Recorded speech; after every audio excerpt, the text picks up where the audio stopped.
Hello, welcome to the 22nd episode of the Twisted States podcast, where we take a look, state by state, of some of America's most nefarious killers, elusive cryptids, and bizarre mysteries. I'm your host, Reagan. Join me as we delve into the odd tale of the Clifton Bridge Bunnyman.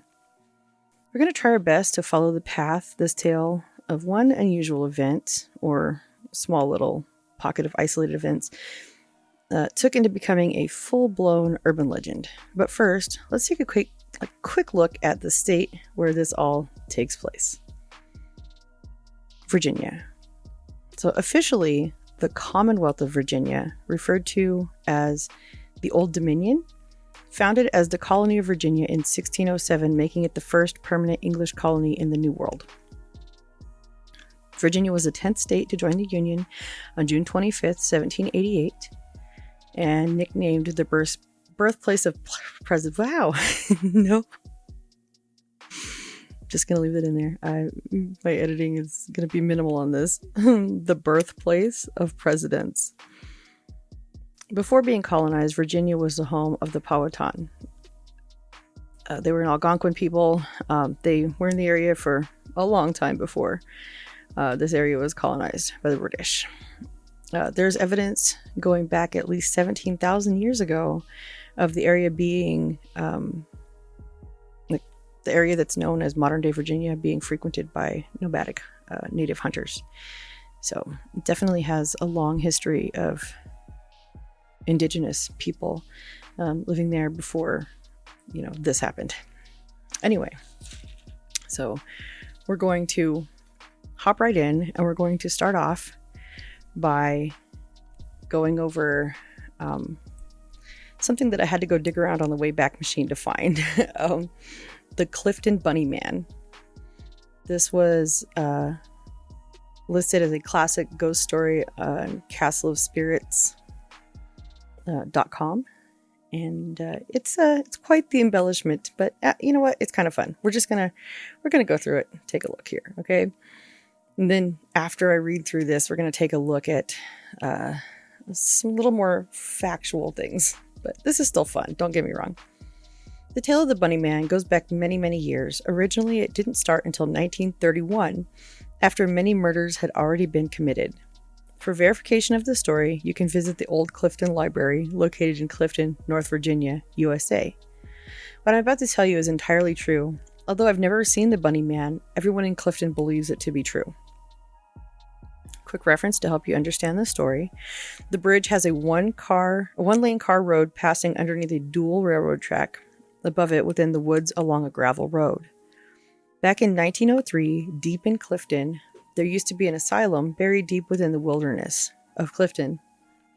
Pretty soon after the Civil War, people started inhabiting the area, population-wise around 300 or so. It was a very small town. Nonetheless, people didn't like the idea about having an asylum miles down the road, so they all got together and signed a petition stating for the asylum to relocate elsewhere. The petition passed, and a new asylum was built, which is now known as Lorton Prison, a temporary facility until convicts are appropriately sentenced. In fall of 1904, the convicts were gathered and piled into the bus which was to transport them to Lorton. Somehow, during the drive, not too far from where they left, the driver had swerved to avoid something, and the bus had started to tip and soon was rolling in a terrible collision course. Most of the convicts were injured, but had managed to escape the bus and had fled into the night woods. Later on the next morning, a local police investigation had begun, and they had begun rounding up the escaped convicts. Hours turned into days, days into weeks, weeks into months. Everyone was recovered after 4 months, except for 2 people, Marcus A. Wallister and Douglas J. Griffin. During the search for both men, the police randomly found dead rabbits half-eaten and dismembered every now and then along their search. Finally, they were to find Marcus dead himself by the Fairfax Station Bridge, known as Bunnyman's Bridge. In his hand, he held a man-made hammer/knife-looking tool made with a sharp rock and a pretty sturdy branch as a handle. They thought nothing and cared not of how he died, only that he was apprehended and no longer had to worry about him. They had a name for Marcus, but later on, they would realize they had named the wrong person, the Bunnyman. Still searching for Douglas, they kept on finding dead, half-eaten bunnies every so often while the search went on. Finally, they were to name Douglas the Bunnyman from then on. 3 months passed by and the police had given up their search. On April 7th, 1905, everybody assumed the Bunnyman was dead by now, if not gone. So they went on with their small-town lives. Come October, people started seeing dead bunnies reappearing out of the blue and starting to fear the unseen. Halloween night came around, and as usual, a bunch of kids had gone over to the bridge that night to drink and do whatever kids their age in the 1900s did. Midnight came around within minutes, and most of the kids had left. Only 3 of them remained at the bridge. Right around midnight, supposedly, a bright light back from within the bridge where the kids were, and less than a couple seconds later, they were all dead. See what I'm saying about the grammar here? This is wild. Throats slashed with that same type of tool that was found by the other escaped Marcus. Not only were their throats slashed, but all up and down their chests were long slashes gutting them. To top it off, the Bunnyman hung both of the guys from one end of a bridge with a rope around their neck, hanging from the overpass with their legs dangling in front of the pass of cars. The women were hung the same way, on their side of the bridge. This happened on Halloween in 1905. After that, they didn't see or heard anything from them for another year. In Halloween of 1906, Halloween 1906 was approaching, and parents as well as the teens in Clifton still remember the incident that had occurred 1 year ago at the bridge. His bridge. Bunnyman's bridge. That night, 7 teens were left remaining right before midnight at the bridge. Thinking little of it, 6 remained inside the bridge while one, Adrian Hatala, had remained a good distance from the bridge, hoping to have enough time to escape if the same thing happened again. At midnight, she witnessed only this: a dim light walking the railroad track right before midnight, stopping right above the bridge at midnight, then disappearing at the same time as a bright flash was inside the bridge. She heard the deafening sounds of horrific screams coming from inside the bridge that lasted only seconds. 5 seconds later, they were all hung from the edge of the bridge, same style as the corpses a year earlier.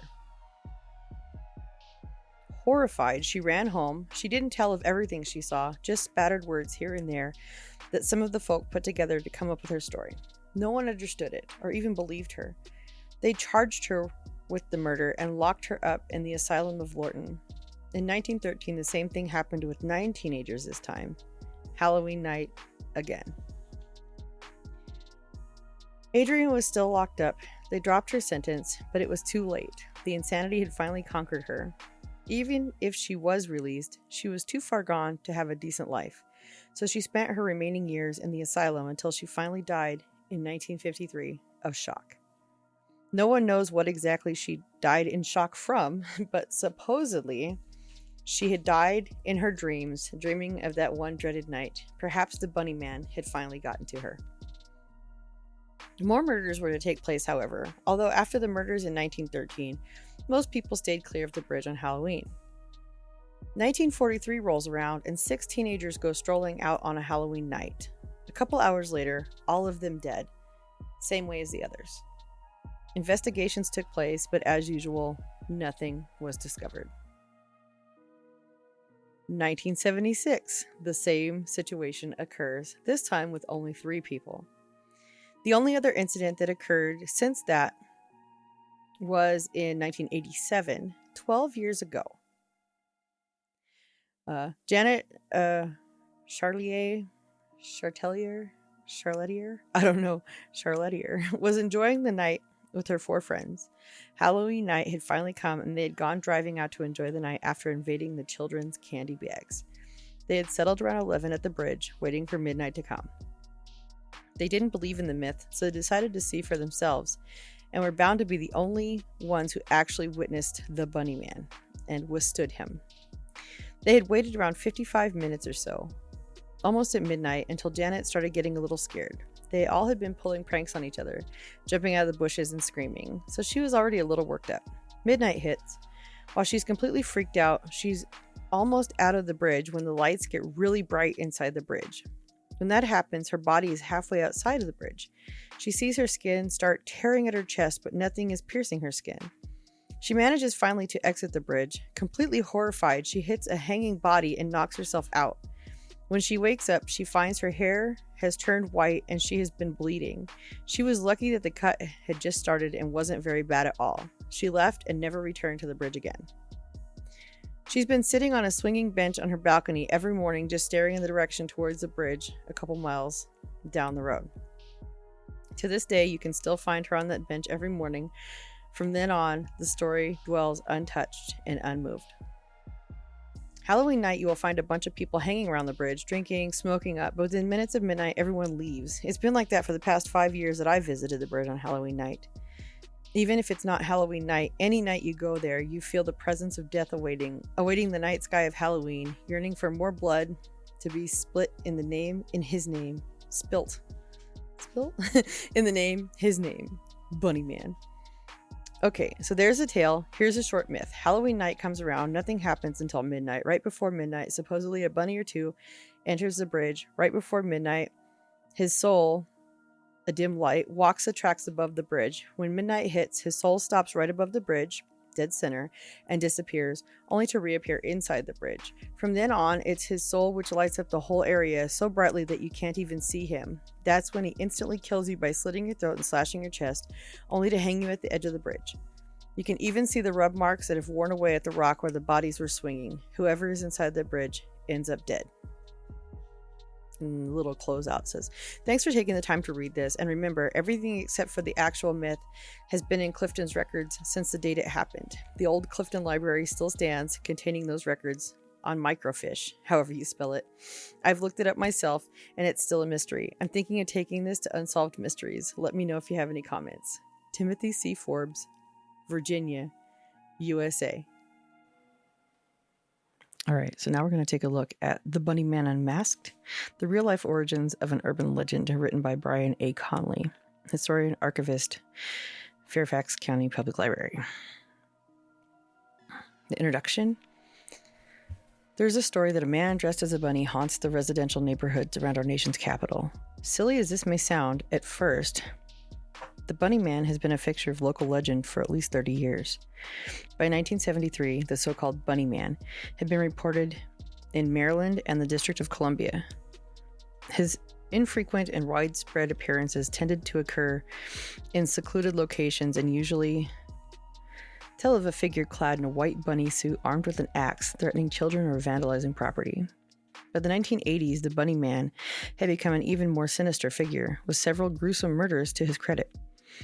Although he's been reported as far south as Culpeper, Virginia, his main haunt has been the area surrounding a railroad pass near Fairfax Station, Virginia, frequented by partygoers and now the infamous Bunnyman Bridge.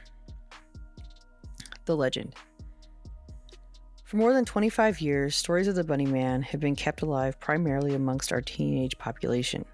Over the years, the story has evolved into a ghost story suitable for parties, campouts, and any occasion that such tales are exchanged.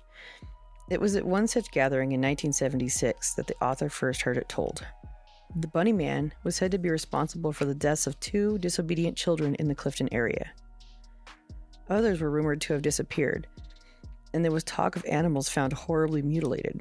I never saw the Bunnyman myself, but then I never strayed into the woods at night, especially not near the bridge. Most childhood ghost stories are forgotten as one gets older. However, the Bunnyman followed me. After graduating from college, I accepted a position with the Fairfax County Public Library, eventually becoming an information specialist in the Virginia room. One day, around 1992, a very well-spoken young lady came into the Virginia room with a question. She wanted to know how she could find information on a murder that was supposed to have taken place near her home. As I interviewed the patron to ascertain what hard facts she had to go on, some vague memory nagged at me. 2 children were allegedly murdered by a local hermit for trespassing, and their bodies left hanging from a covered bridge.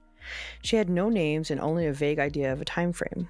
The whole story seemed a little fantastic, but the thing that really bothered her was the guy was supposed to be an escaped inmate dressed in a bunny suit. At this point, even though the story had evolved a bit, I recognized the tale from my own youth. We were unable to confirm any of the elements of the story as she or I had first heard it, and I put it down in my mind as a story fabricated to scare children.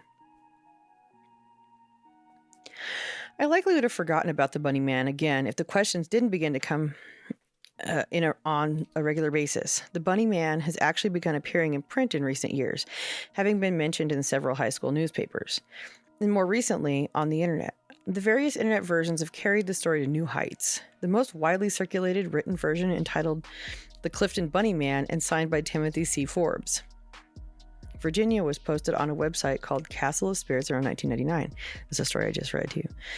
This version of the tale is actually quite notable because of the number of specific facts given. Forbes claims that in 1904, inmates from an insane asylum escaped while being transferred to Lorton Prison. One of these escapees, Douglas J. Griffin, murdered fellow escapee Marcus Wallister and eventually became the Bunnyman. Not only is the location identified, but also the names of several victims and the dates of their murders. The story ends with a challenge for the reader to check with the Clifton Town Library for verification of the facts. Little effort was required to show that all of the specifics given in the Forbes version are false. First, there's never been an asylum for the insane in Fairfax County. Second, Lorton Prison didn't come into existence until 1910, and even then, it was an arm of the District of Columbia Correction System, not Virginia's. Third, neither Griffin nor Wallister appear in the court records of Fairfax County. And lastly, there is not and never has been a Clifton Town Library. The story also received wide recognition after being featured on national television. The program called Scariest Places on Earth, broadcast on the Fox Family Channel, included a segment called Terror on Bunnyman's Bridge in a 2001 broadcast season.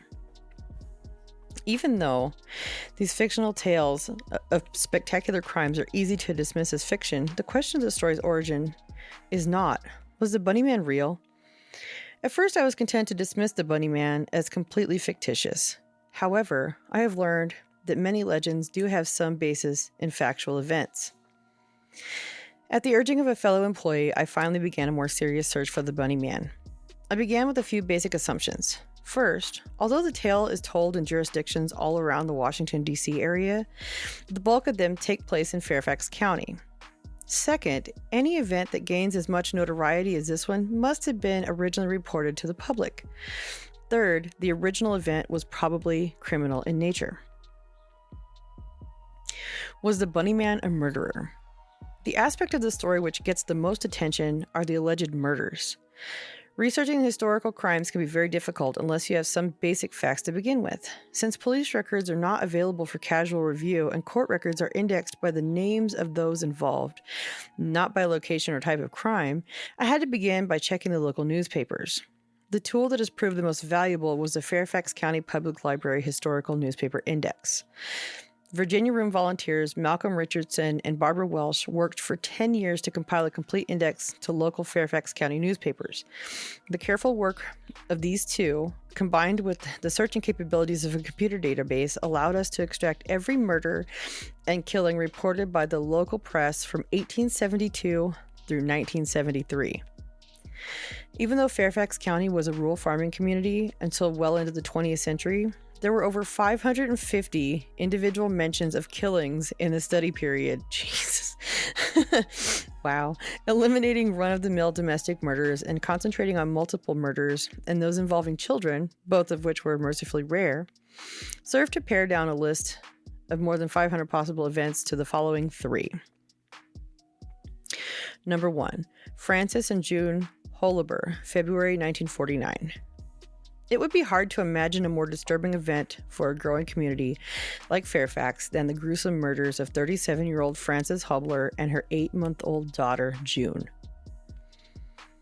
On Thursday, February 24th, 1949, Mrs. Hobler and her daughter drove to Fairfax County in the company of her estranged husband, Charles. All were residents of the District of Columbia. Charles Hobler later told police that they'd come to see the new lodge at a nudist colony to which Mr. Hobler belonged. Wow. Upon leaving the lodge, the car became mired in some mud. The couple quarreled, and Mrs. Hobler took the child and walked away from her husband and never returned. Charles Hobler spent the night in the car and got a ride back to Washington the next day. He returned with his brother-in-law and a friend to retrieve the car. Still finding no evidence of his family, the police were finally notified. An intensive search of the area was organized involving Fairfax County Police, Washington detectives, and Boy Scouts. Jeez, could you imagine? Could you imagine getting in a car and leaving your like wife and baby? Bae. Like the fact that he left them not knowing where they were when he left is crazy. At about 5 p.m., just as the searchers were about to give up for the night, one of the detectives noted that the ground on which they were standing was very soft.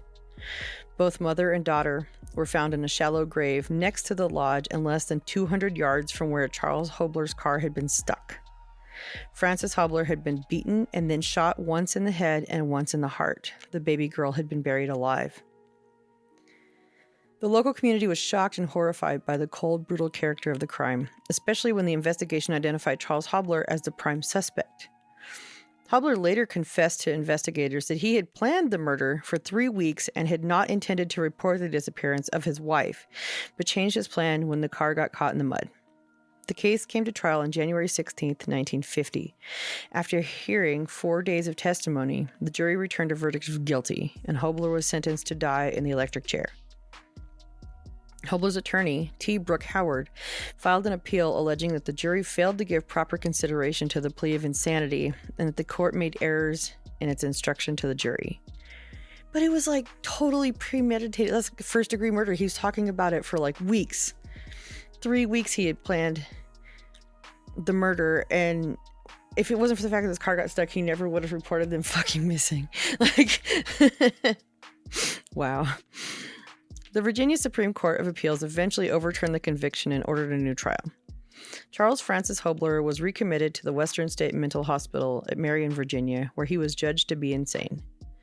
It's interesting to note that this was the first time since the Ridgway murder trial of 1927 in which a Fairfax County jury invoked the death penalty. That's crazy. Number 2, Minnie, Loretta, and Catherine Ridgway, March 1927. The available newspapers record many murders, but few shocked Fairfax like the ferocious and senseless attack on Mrs. Minnie Ridgway and her 2 young daughters. Mrs. Ridgway lived with her husband and 3 children on Telegraph Road in Alexandria. Sometime on the morning of March 4th, 1927, a man later identified as Louis Borzig called at the home on the pretext of seeing Mr. Ridgway. Upon finding that he was not at home, Borzig attacked and beat Minnie Ridgway into unconsciousness and then likewise bludgeoned her daughters, Loretta, 7, and Catherine, 5. He then stole money from the home and fled. Jeez. The crime was discovered by a neighbor who heard moans coming from inside the house. All 3 victims were taken to Alexandria Hospital, where Loretta later died. Catherine Ridgway lived another 8 days before succumbing to her injuries. Minnie recovered and was able to identify the assailant, who was known to the Ridgways. Borzig was arrested at his home and transferred to jail in Winchester for his safety. Yeah, because this is a small community. I'm sure he was not real popular when he got arrested there. Louis Borzig was executed for the murders of Loretta and Catherine Ridgway on July 7th, 1927, just 3 months after his horrific crime. Wow, that's fast. Rob, what?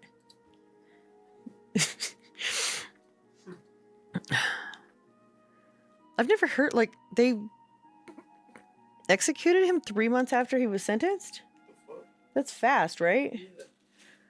Crazy. I've never heard of that. Usually people sit on death row for like ever. Number 3, Eva Roy, August 1918. Peter Roy was a Danish immigrant who had come to Fairfax from Minnesota in 1912. In November of that year, he purchased 2 parcels of land near the current intersection of Old Keene Mill Road and Sidenstricker Road. Wow, these names are crazy. Totaling 180 acres. Roy, a widower, became a prosperous farmer and an active member of the Lee Chapel Methodist Church. With him resided his eldest daughter, Caroline, her husband, William K. German, and his younger daughter, Ava. On the morning of August 4th, 1918, Eva Roy, age 14, left her home near Burke around 9 a.m. to tend to her father's small herd of cows. When Eva failed to return home that evening, her father began a search. Neighbors were soon enlisted to help, but it was some 24 hours later that her body was found tied to a tree in the woods near the old Haynes house. Her apron strings tied tight about her throat. The county coroner, Dr. W.I. Roby, concluded that the girl had been brutally assaulted before being strangled to death. A coroner's jury was appointed and quickly concluded, "We, the jury, find that Eva Roy came to her death at the hands of some unknown person, and the indications point to Lou Hall as the probable perpetrator of the crime." Hall, a 33-year-old woodcutter, lived about a half mile from the scene of the crime and was seen in the woods near the time of the girl's disappearance. Wrong place, wrong time? I mean, if he didn't do it, that'd really suck, right? The case was not to be easily solved, however, as other suspects were soon identified and eventually eliminated. The first, William Wooster, age 16, was soon arrested for assaulting a quote-unquote colored girl. He had recently been released from an insane asylum, but was found that he was nowhere near the scene of Eva's murder. The next suspect to emerge was a soldier who deserted from Camp A. Humphreys, now Fort Belvoir. The soldier, a sergeant whom the papers failed to name, was located some days later near Charlottesville, Virginia. He had scratches on his face and hands, was wearing freshly laundered clothes, and claimed to have no memory of the events between him leaving Camp Humphreys and his capture. Sheriff Allison traveled to Charlottesville to interview the man, but after some weeks of investigation determined that he was not connected with the crime. The lagging investigation seemed to finally receive a break with the apprehension of Ben Rubin, an escaped inmate from Lorton Prison. Rubin, who had been serving a 3-year sentence for housebreaking, was arrested in by Washington, D.C. police on September 19th for assaulting a little girl. While on the way to the police station, he confessed to Eva's murder. Rubin claimed that he met Eva Roy looking after her father's cows. He asked her for food, and in a conversation with her, he told her he was an ex-convict. She declared she would turn him up as he declared, and he became excited and choked her. What? The Washington authorities were unconvinced by Rubin's story and wanted to try him for assault and theft before turning him over to the Virginia courts. An investigator sent by the Commonwealth of Virginia to interview Rubin concluded that he was not responsible for the crime, but extradition papers were filed anyway. On September 26th, Rubin was escorted to the scene of the crime by Sheriff Allison, Commonwealth Attorney C. Vernon Ford, Assistant Commonwealth Attorney Wilson M. Farr, Dr. Sweetnam, and acting counsel for the defense F.D. Richardson. After being unable to locate the scene of the attack, or the tree where the body was left, Rubin denied killing Ava. He claimed the presence of the girl's father spurred him to recant his confession. Rubin's motive for confessing was revealed some weeks later, when on October 6th he escaped from the jail in Fairfax. He was arrested 2 days later while attempting to buy a pistol and admitted that he had concocted his story in order to be transferred to Fairfax, where he thought escape would be easier. Wow. He was eventually convicted of burglary and escape from jail and was sentenced to 4 more years in prison. That's not long enough. Oh my God. Lou Hall was finally tried for the murder in Fairfax County Court. The prosecution was handled by State's Attorney C. Vernon Ford, assisted by Wilson M. Farr. The defense was provided by Walter T. Oliver. His first trial resulted in a hung jury with 9 votes for guilty, 3 for innocent. His second trial resulted in a clear verdict of not guilty. Peter Roy died on January 22, 1938, and was interred in Lee Chapel Cemetery next to his youngest daughter. Her murderer was never found. After scrutinizing the 3 preceding events, I concluded that none are likely candidates for the Bunnyman. Charles Hobler was caught and incarcerated. Louis Borzig was caught and summarily executed. And the murder of Eva Roy, even though it has many of the elements that a legend could build upon, is simply too old. This last assertion is based upon one other important factor that has emerged through my research. The Bunnyman, like any good legend, has evolved over time. The recent rash of persons researching the origins of this story have been largely attracted by the spectacular nature of the alleged crime. The previously cited Forbes version of the story features 32 victims and has a pronounced supernatural element. This contrasts sharply with versions of the tale I collected from the 1980s, which generally involved only 1 to 3 victims, usually children. More importantly, the earliest versions, dating to the 1970s, did not mention any deaths at all. These earliest versions recount acts of vandalism, usually against secluded residential construction sites or couples parked at secluded lovers' lane type locations, being accosted or threatened by a strange individual dressed in a white bunny costume. More research was clearly needed. Fact versus folklore. After nearly 8 years of research, I finally got a solid lead. The November 11th, 2000 Washington Post ran an article highlighting an interesting collection called the Maryland Folklore Archive. From the 1950s through 1990, students at 3 Maryland universities collected, researched, and transcribed numerous local legends. This material has finally come to rest in the holdings of the University of Maryland. In 1973, University of Maryland student Patricia Johnson submitted a paper titled The Bunnyman. This paper was compiled as part of the coursework for a class entitled Introduction to Folklore. She interviewed 33 students from Prince George's County, Maryland, ages 15 to 18. Ms. Johnson relates that the tale met all of the qualifications of an urban belief tale. Specifically, it takes place in an urban setting, existed prior to her project, and had appeared in print as truth. She goes on to state, included in this collection is an article from the Washington Post which verifies the story as truth.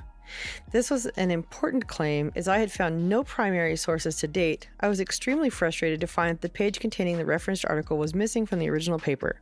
With any hope of a quick resolution gone, I turned to examining the paper itself. Johnson's informants told 54 variations of the story. A rough tally revealed the following. A. 14 different geographic locations are mentioned. B. 18 involved the Bunnyman chasing or frightening people, usually children, with a hatchet or axe. C. 14 tell of attacks on cars. D. 9 claim he attacked a couple parked in a car. E. 5 accuse him of vandalism on homes or buildings. And F. Only 3 mentioned a murder. Based on the widespread geographic locations and the significant variation represented in the tales, Johnson concluded that the Bunnyman was an urban belief tale. In short, the Bunnyman did not exist. Breakthrough. After rereading Johnson's paper several times, I finally noted that she heard the tale for the first time around Halloween 1970. Having no better leads, I began a systematic search of the Washington Post from October of that year in hopes of finding the previously cited news article. I was elated and not a little surprised to find the following. Man in bunny suit sought in Fairfax.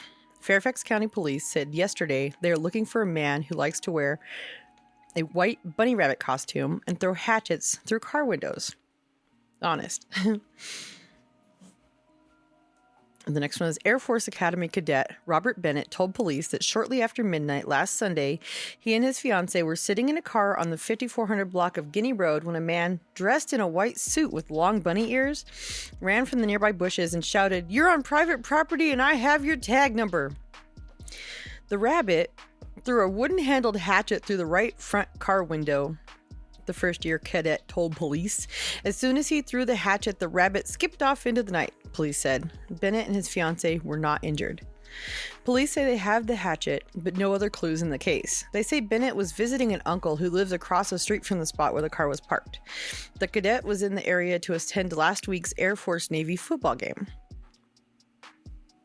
When I began this project, the aspect that puzzled me most was the bunny suit. I expected to find that the legend was spawned by an event that was strange or in some way notable, but I never suspected the Bunnyman really was a Bunnyman. I was even further surprised to find a second appearance recorded 2 weeks later. The rabbit reappears. A man wearing a furry rabbit suit with 2 long ears appeared again on Guinea Road in Fairfax County Thursday night, police reported, this time wielding an axe and chopping away at a roof support on a new house. Less than 2 weeks ago, a man wearing what was described as a rabbit suit accused 2 persons in a parked car of trespassing and heaved a hatchet through a closed window of the car at 5400 Guinea Road. They were not hurt. Thursday night's rabbit, wearing a suit described as gray, black, and white, was spotted a block away at 5307 Guinea Road. Paul Phillips, a private security guard for a construction company, said he saw the rabbit standing on the front porch of a new but unoccupied house. I started talking to him, Phillips said, and that was when he started chopping. All you people trespass around here, Phillips said the rabbit told him as he whacked 8 gashes in the pole. If you don't get out of here, I'm going to bust you in the head. Phillips said he walked back to his car to go get his handgun, but the rabbit, carrying the long-handled axe, ran off into the woods. The security guard said the man was about 5 feet 8, 160 pounds, and appeared to be in his early 20s. 2 documented appearances by a bunny-suited figure in the same Fairfax County community. Was this the Bunnyman, or just copycats acting out stories they had heard from somewhere else? Again, I turned to Johnson's paper for clues. As mentioned earlier, 14 of her tales mention a couple in a parked car being attacked, but 9 of these specifically mention a hatchet being thrown into the car. Of the 5 mentioning vandalism, 2 describe columns being chopped. The story told by 17-year-old G. Taylor was particularly revealing. She related, I think it was last year or maybe before that, I came home from school. I was listening to the news. I had just gotten in and I heard there was a man and a woman sitting in a car. It could have been teenagers, but they were just parked and all. And all of a sudden they looked up and there was this bunny. This giant bunny just ran out of the woods, from behind the trees and all. And he ran in front of the car. And he had a hatchet and he threw it through the car and just turned around and went back away. They were just shocked. They just sat there and watched. Then an old man came out of the house and warned them to get off his property. They tried to explain and everything, but he just wouldn't listen. And then they took it to the police afterwards. And the police, went back and all asked him if he had seen anything. And nobody had seen it. Until a couple days later, then a lot of people were saying that they had seen the Bunnyman. And then after that, the police tried to investigate, but they couldn't get anything. And then they found these places that sell costumes and all. And they found that it hadn't been but 3 people that had bought costumes. Then they, long put theirs away and brought them back and all. And it wasn't them. And nobody ever found out about the Bunnyman. It just went on for a couple weeks and then it died out. Miss Taylor's recollections are important for a number of reasons. First, she identifies the television news as her source of information. Second, she accurately relates the hatchet thrown into the occupied car, the teenage couple, the accusation of trespassing, and police involvement. Third, she states that it went on for a couple of weeks, then stopped. Lastly, she identifies the time frame to within 6 months. The October 22nd news story is clearly the origin of the tale she told. Moreover, although the story had mutated noticeably in 22 years, many of Johnson's 53 other versions also contain recognizable elements of the October 1970 incidents. Newspaper accounts and oral reports can be revealing, but neither can be trusted to be completely accurate. It was time to look for more trustworthy records. Official reports. The Fairfax County Police Department had no official record of the October 18th assault on Robert Bennett and his fiancée, but they do have an investigation report relating to the October 29th vandalism incident. Although FCPD is not required to release any information relating to misdemeanor offenses, they kindly supplied a redacted copy of the report for this project. The investigation report confirms the basics of the event as told in the October 31st Washington Post article. At 10:30 p.m. on October 29th, 1970, 6 officers responded to 5307 Guinea Road for a subject dressed as a rabbit with an axe. The officers found no rabbit, and the case was turned over to investigator W.L. Johnson of the Criminal Investigation Bureau. Johnson began with a visit to the construction offices of the Kings Park West subdivision on October 31st. He found no rabbit, but did receive a call shortly after his visit from someone who worked at Kings Park West. The caller claimed to have just received a telephone call from someone identifying himself as the Axeman. The Axeman allegedly said, "Mr. Blank, you have been messing up my property by dumping tree stumps, limbs, and brush and other things on the property." The Axeman further stated that You can make everything right by meeting me tonight and talking about the situation. The representative from Kings Park West stated that the caller sounded to be a white male in his late teens or early 20s. The police set up a stakeout, but the Axeman never materialized. On November 4th, investigator Johnson received a call from a resident of the area who informed him that her son claimed to know the identity of the Bunnyman. She stated that some of the neighborhood children who have seen or been with the Bunnyman described him as an older teenager. Johnson interviewed the son, age 8, and eventually learned that he had not actually met the Bunnyman, but had only heard of the Bunnyman at school from the rest of the children talking about him. Interviews with other neighborhood children had similar results. On March 14, 1971, Johnson wrote the following summary. After a very extensive investigation into this and all other cases of the same nature, it is still unsubstantiated as to whether or not there really is a white rabbit. The only people who have seen this so-called white rabbit have been children of rather young ages and the complainant in this case. Upon interviewing everyone in this case that may have any knowledge of any incidents concerning a white rabbit, that has been no significant wow, what the heck? There has been no significant information uncovered that would lead to the identity of the person or persons that were posing as a white rabbit. This case will be marked as inactive. His identity. Who was the Bunnyman, and what was he trying to accomplish? Sadly, we will likely never know his identity. Likewise, his true motivations are known only to himself. There are a few clues contained in the foregoing sources. On October 18th, the Bunnyman accused Robert Bennett of trespassing.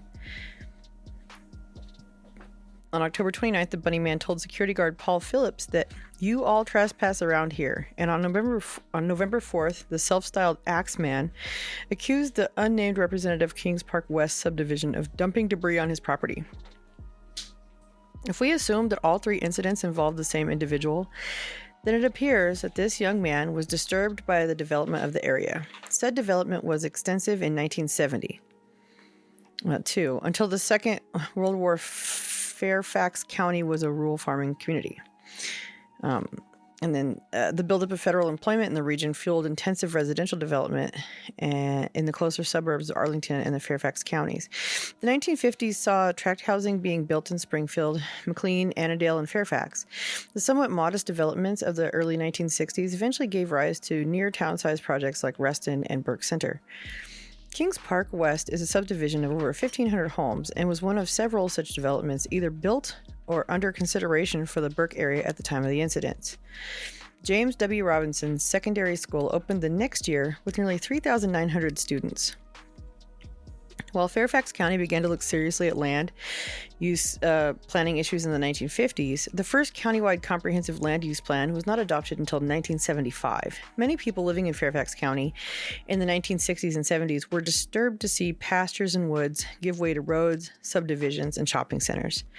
Being forced to watch helplessly while the face of your community changes around you can elicit strange behavior in some people. And what was the significance of the bunny costume? I am not prepared to even hazard a guess. Conclusion. Who the Bunnyman was and what was motivated him to act in such a bizarre manner is still a mystery. However, the available evidence points to the October 1970 events as the genesis of the Bunnyman legend. Many of the tales collected by Patricia Johnson in 1973 clearly derive from the events as reported in the newspaper and the television news of that period. The official police report makes no mention of any pre-existing stories that this individual could have been copying. Furthermore, William L. Johnson specifically stated that the author that he found no indications of any earlier stories or criminal incidents involving an individual dressed as a rabbit. It's also plainly evident that the story began to take on the features of an urban legend quite soon after the events were reported. Investigator Johnson was following leads generated by schoolyard rumors less than 2 weeks after the first appearance of the Bunnyman, and by the time Patricia Johnson began her work 2.5 years later, the story had mutated in location, frequency, and severity. And there you have one interpretation of the story. So in October of 2015, Jenny Cutler Lopez wrote an editorial titled "Long Live the Bunnyman." The reported child killer lunatic roaming the woods of Clifton may be more like us than we think. In this, she talks about speaking to some of the locals in the area. One of the people that she spoke to was Jim Waters. Jim Waters was 11 years old in 1970. And of course, during that time, after the original incidents occurred with the hatchet being thrown through the car window and the man in the bunny suit on the porch, all the school kids were talking about it and whatever. And that's kind of around the time that the urban legend was truly born, right? So, he's quoted here as saying, the story went from a guy in a white bunny suit with an axe who vandalized a couple of times to an axe murder at the end of Guinea Road. As an 11-year-old, I couldn't give it any perspective. So, collaging first-hand experiences, local myths, and imagination, Waters and fellow guitarist Chris Pillar spent 18 months writing a 2.5-hour rock opera told from the Bunnyman's perspective. They performed it with their band Mantua Finalis through 2013 and 2014. I think that's amazing. That's really cool. Legend of the Bunnyman is the name of their rock opera based on this urban legend. There's also an artist named Jessica Calista. This is in 2015. She had a studio called Ollie Ollie, and she used this story as a kind of a jumping off point, and looks at it as a way of putting the whole, idea of all of the like fruit orchards and horse ranches and blackberry bushes and all that stuff aside for, urban sprawl and modernization and just being completely taken over by the suburbs, concrete, asphalt, no more fresh air. How dare you? No more open land and open areas. And it's funny because like the more we cram a bunch of people together, the lonelier it can be because you kind of fall into these ruts. I was reading an article and there's one line where she mentions being, having to take a 30-minute walk to get out of the suburb. So, like, not having any real, community or sense of community, because it's like, you work, you got the daily grind, and you go home, and then you don't really, you know what I mean? Like, there's not a whole lot to do in that area, especially. I mean, this is just America, suburbia, all the, and this is like, this article is written like pre-COVID, so imagine how it is now. But like in this, one of the quotes in the article, it says, but there's a price to pay. Suburbia is lonely. Few people have time for community if they want to afford the dream. Suburban sprawl creates crawl spaces for us to slip unnoticed through life. Protracted mental health problems abound. 30% of Northern Virginians are considered at high risk for chronic binge drinking. 1 in 4 teenagers suffers from depression, and 1 in 4 adults lives with a diagnosable mental illness. So, yeah, and that's not just isolated to Virginia, especially now, but Callista, she actually told her husband she wanted to leave Fairfax County and move somewhere in the Midwest, perhaps closer to her close-knit hometown of Alton, Illinois, on the Mississippi, or to D.C., somewhere she could build a community of artists. And her husband said, ask yourself what you want and just make it happen here. And those words changed her life. She formed the Bunnyman Bridge Collective.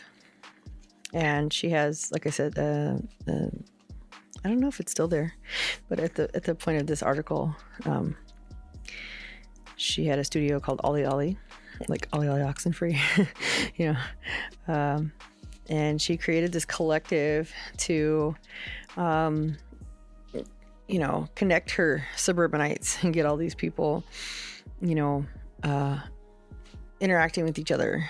There's a bunch of exhibits, and they plan all kinds of events and stuff to kind of get people into the community and help, build community, support the local artists. And, it's kind of cool that all of it came from this this urban legend that was just a couple of isolated incidents that got blown up into this, larger than life thing. But at least something good has come from all of it. Not to mention the fact that like little kids get scared around Halloween about it, whatever. So it's kind of cool. Anyway, so that's it. That's the tale of the Bunnyman Bridge. And so thank you for listening, and I will see you next time. Don't forget to check out my links, Disruptive Girl on Instagram, and all that fun stuff. And I will see you next time. Bye.